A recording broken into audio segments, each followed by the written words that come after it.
What's going on, everybody? Your boy Seth here, with another another reaction video just for today. Like it's been an absolute smorgasbord. It's a weird word of new trailers and footage for upcoming games. It's literally June 1st. And we're already kicking off not E3 season with a bang. We of course had the new trailer for Pokemon Scarlet and Violet that dropped this morning, which I live reacted to on twitch.tv/allinpodcast. There's a link to that probably right there if you want to watch the VOD, which is already up on YouTube. And now we've got 7 minutes of premiere gameplay for Sonic Frontiers, courtesy of IGN. They've got the IGN First exclusive on this.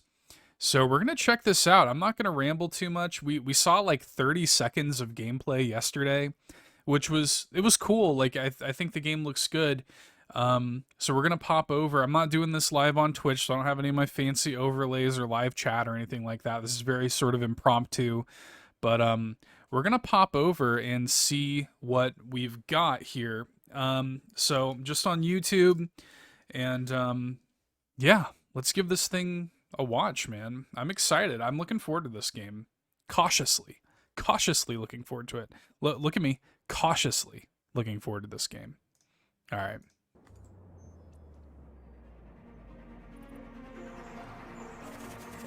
IGN First for the month of June 2022 is all about Sonic Frontiers. We've got gameplay, we've got previews, and we've got interviews from the developers who made it all happen. I mean, it looks really good. Diving deep into what you can expect when the game makes its way to you later down the road. First up, we've got the world premiere gameplay focusing on exploring the mysterious island that Sonic suddenly finds himself stranded on at the start of the game. Be sure to stick with IGN throughout June so you don't miss anything. Until then, here's your first look at gameplay from Sonic Frontiers. Very Kingdom Hearts vibes from the music. I've always gotten that from this game's music. Kingdom Hearts vibes. I don't know why.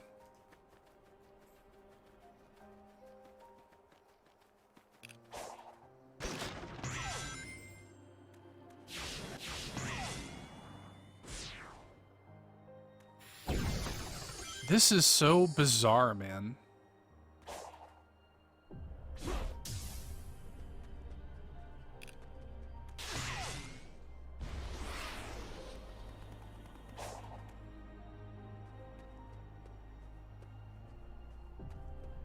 Just like to see Sonic just walking around normally like this in like a 3D open world context is so weird. Super weird. The music already, though, I will say the music is phenomenal so far. I've been very impressed by this game's music. Tell me you can speed that up. Okay, I was gonna say, that looks so sluggish.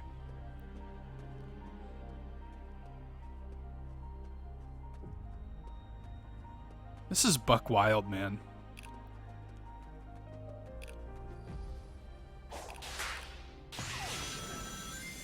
I do imagine that there are HUD elements turned off for this.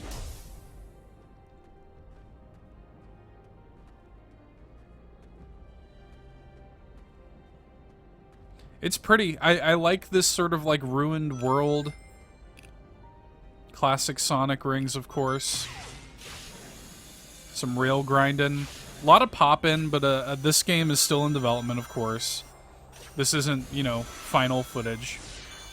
Speed's there.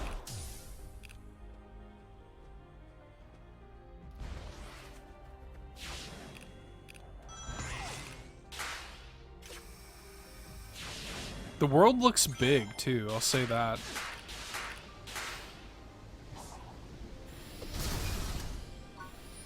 Was that like a piece of heart?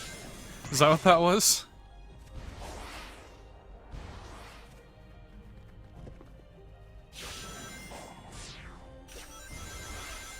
This looks cool. I like this. That was one of my biggest concerns with this one, was just like, I need it to feel good to get around the world. And it looks like they do have that going for them, which is nice. Enemies look very, like, spaced out. Like, we've seen like 2 enemies in this whole span. Oh, wow. It sort of looks like you can just run on any surface, which is good. Breath of the Wild style. What is that? Can you do like tricks in the air?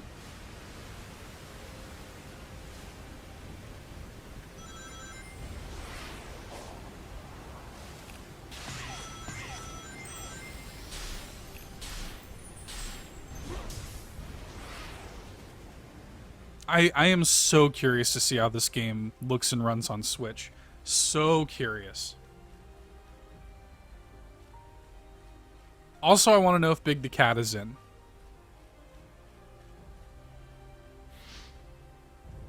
And some like very simplistic like puzzle solving, it looks like.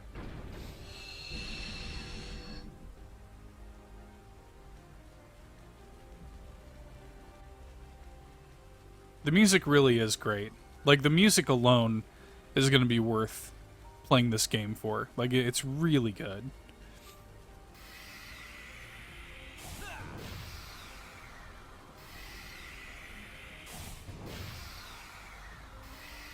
This seems to be the game's sort of like combat gimmick, and I don't know how I feel about it. The sort of like draw circles around things. I'm not sure quite how I feel about that.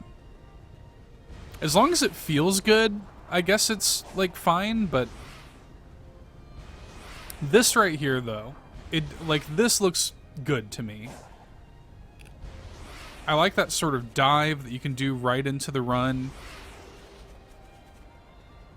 But I mean, you have to imagine, and this is early gameplay, so I know this is not indicative of the final product, but I mean, like, I just can't imagine this game looking and running well on Switch. I cannot fathom it. I mean, look at this. This world looks huge. Sonic's fast. There's a lot to load. There, you know, that requires processing power that the Switch just doesn't have. I'm just like, I'm like, how in the world?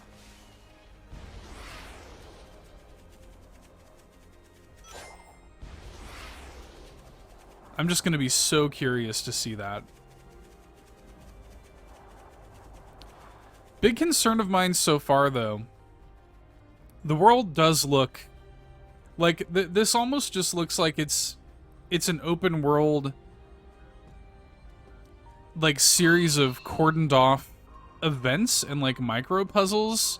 It doesn't feel super cohesive to me yet, and I know we're just seeing like a little vertical slice trailer or whatever, but it's not reading super cohesive to me just yet.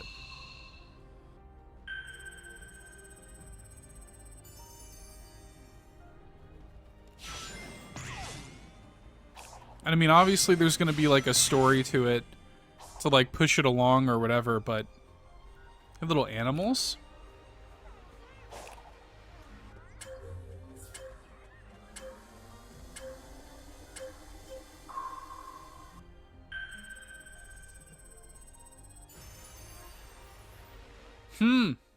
Interesting. Okay, so I want to watch a couple of those things again. So this is obviously, this is pretty stilted gameplay. There are a few little cuts, but this is fairly stilted. We're really just seeing that there's really not that much to pick apart here. I'm gonna skip around just a little bit. That stuff, okay. Actually, I think he gets a little bit closer as he like goes down. I want to get a better look at some of that stuff, because we see this sort of like red machinery. You can see it there in the bridge.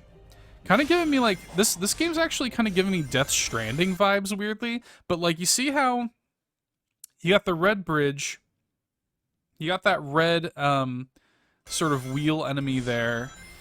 That all looks very Robotnik to me. And we're pretty sure that Robotnik's in the game, obviously. Mike Pollock was just tweeting about the game last night. So we're pretty sure Robotnik's in the game, but seeing like this sort of stuff laying around, like it almost looks like the world has been. I mean, even look at those platforms. Even look very Robotnik-esque. Like, it looks like the vibe I'm getting is like an old, ancient, like ruined land that has almost been like forcibly taken over by Robotnik in some way. Like, we're seeing a lot of red. Those platforms, the bridges, like it gives me that vibe. I'm really curious to know the story of this game.